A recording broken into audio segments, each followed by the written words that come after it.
What's up, everyone? It's Roger and APF with another episode of the DisKingdom podcast. In this episode, we're going to be discussing our reactions to the new trailer for Pete's Dragon, which aired during the Disneyland 60th anniversary special. It's also up on all the YouTube channels. You'll find the link in the below to the trailer. So, Abe, you were watching this on the Disneyland 60th anniversary. I woke up this morning and my Twitter feed and Facebook feed, so I've just watched it on my little ditty iPhone in bed. But what was your first gut reaction to this trailer? It was interesting. It definitely. I mean, I'm a little. I think I'm the wrong person to ask about this because I did get to see kind of similar to what we got to see here today at D23. Yeah. Except we didn't really get to see the dragon, fly by. But it was good. It's definitely short. Didn't give us too much, which is great, and it's called a teaser for a reason.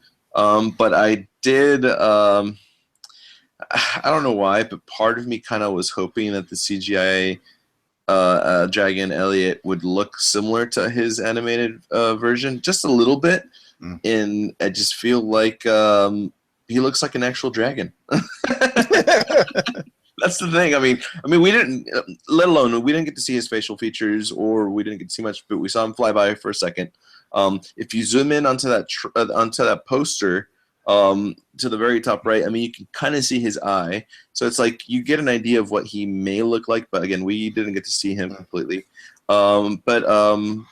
Yeah, it was interesting. Yeah. See, for me, I'm going to be honest. Pete's Dragon is one of my all-time favorite movies.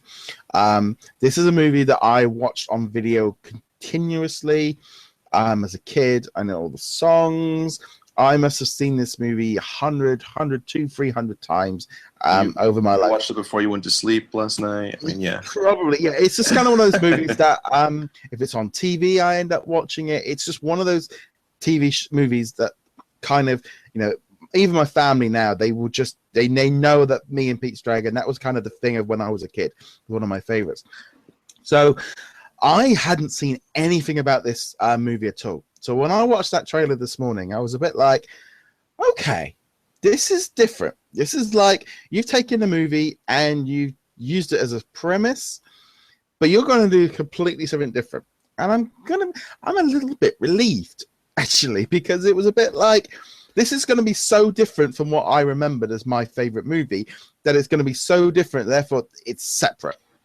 Rather than if it was like a remake scene for scene, or they just covered the main bits, it's a bit like, oh no, this isn't good as the original. But by looking like it in almost an entirely different direction, it might save it for me because it's not my Pete's Dragon. It's not the show it's not what I want. This is a new version of it.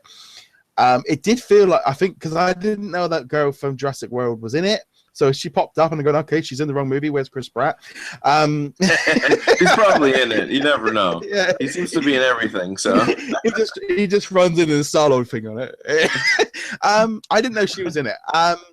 And I was a bit like, I thought the boy, he kind of had that feeling of, is he Spot from Good Dinosaur? Exactly. He's Spot. He's totally Spot. But he also had that little thing of, it did remind me of the kid from the movie because of his expressions. There was a little bit of that, but then that might just be that. And in the original movie, he was covered in tar and pretty scruffy looking. He was baby Tarzan growing up. That's what he looked like to me. Yeah, the long hair and everything. It's like the dinosaur. Like the dragon being invisible. I mean, it's great in terms of cheapness for special effects. It kind of it does make it, but that was one of the things with the movie, you see, was you just saw stuff in the original one. You just saw things moving, and you'd imagine him coming around. So I don't have a problem with them, those things moving around and him running around and like him being invisible. That's great to me. The dragon where he flew down at the end, it's like, yeah, that looks a bit different. That's not quite what. Oh yeah. That looks like a dragon.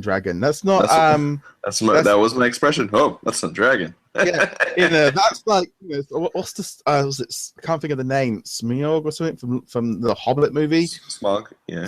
Smog. There's that kind of thing of like, you can have a character dragon. We used to, Dragon Heart. All these kind of things. So we're used to that. But yeah, I must admit, I'm a little bit like, this isn't as bad as I was expecting because they look like they're going in a different direction. Robert Redford, I'm going to be honest, I'm never really a big fan of his anyway. He just looks like he's playing, Hank Pym. I don't know. He wasn't even Hank. I know he wasn't even in it. But I was about to say, kind of like, what are you doing?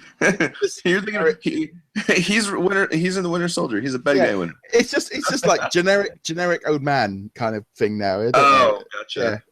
Yeah. Van Dyke would have been great. No. Yeah.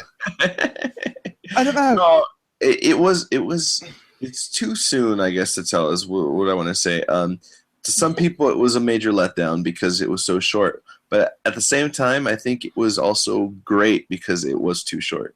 It's kind of like the Civil War trailer we got during the Super Bowl. It was so short, but it gave you just enough to just spike your interest. That's what this trailer did for me. Like, because in a sense, yeah, you're right. This is different.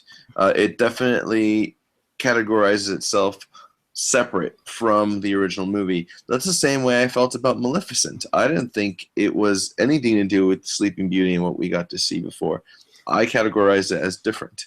So this movie, I'm definitely intrigued. I definitely am left on the edge of my seat wanting more. I want to find out more. I want to see this new dragon. He's not cartoony, silly, goofy, or he could be, but he is a dragon, and that's what I like about it. A dragon. It's definitely that kind of thing. I think of it's like publicity 101 now for movie is release a trailer, release a moving picture of the trailer, then release a teaser trailer, then release a slightly longer teaser trailer, then release the full trailer, then you release the final trailer. So that's kind of, we're only on stage like 2 at the minute. We've seen the moving poster, and now we've seen this one. So there's a lot more to come. And it'll be another week. This movie's not out till August. You've got Zootopia. You've got a few other movies. Maybe now, like, let's leave that. Give us a full trailer just before the Alice in Wonderland. Give it a few months to settle down. I'm gonna. It's like Maleficent. It's funny with that one. I think because I watched them the wrong way around. We watched Maleficent, and then we were like, we picked up Sleeping Beauty on Blu-ray, so we watched it the wrong way around. So therefore, it didn't have that effect for us. Wait, you've never had seen Sleeping Beauty before? No, I'd never seen it until after Maleficent.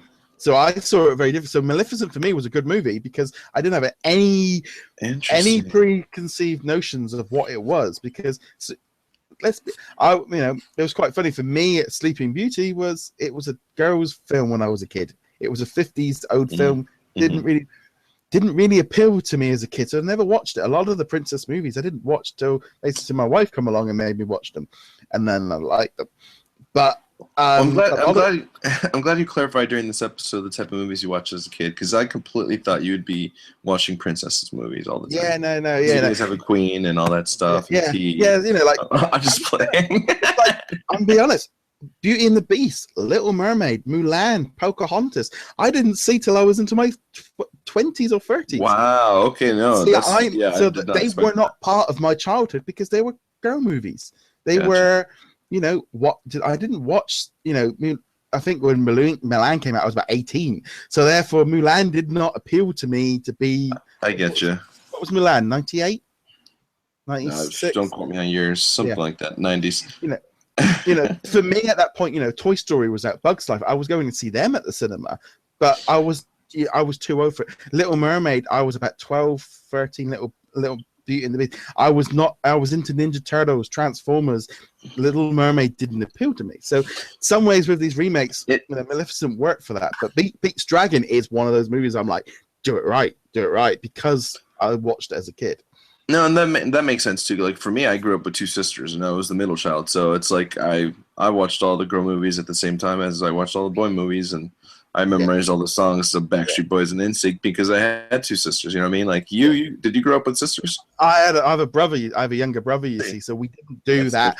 That kind of thing of we didn't have that kind of stuff in the house in that same way. So that was a different growing up. So therefore, those classic princesses and those movies didn't have any effect on me in that same way. Of they were, my mum wouldn't take us to go see, Beauty and the Beast at 11 and 9 because we weren't really interested in it because Ninja Turtles was on. It was different kind of reaction. So I think that's the big thing with Pete's Dragon is I'm looking at this from the same view, I think, as Cinderella and Maleficent, where I'm actually looking at this a lot more of like, do this properly.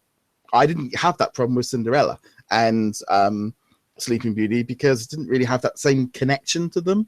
But Right. Pete's Dragon, I do, and I think that's the slightly different. Maybe a little bit more in that I can feel now what people were feeling with their movies. Right. But no, it's true. Well, I mean, it again. I think it feels interesting, and it's definitely a tease. So, because I remember watching the original, and I loved it, and even the musical aspects of it, and the animation aspects. This one doesn't seem like we're gonna have, any hand-drawn animation like we did back in the day. It doesn't seem like a musical film. There's no music in it at all, I don't think. Yeah, so it's gonna be interesting. It's gonna be interesting. But I'm kind of glad that it might be going completely different. But we'd love to know your thoughts. Comment below. Get in touch with us. Comment on our Kingdom Lounge as well. Join in the discussion on the Facebook group. Hey, wants to add something? Yeah, I wanted to ask our Patreon Ethan from Sora Apps and Magic Band Collectors what he thought about the Pete's Dragon trailer, as well as all our other Patreons who would like to donate as well. What are your opinions? Yes. Good segue. It's almost like you whiz by.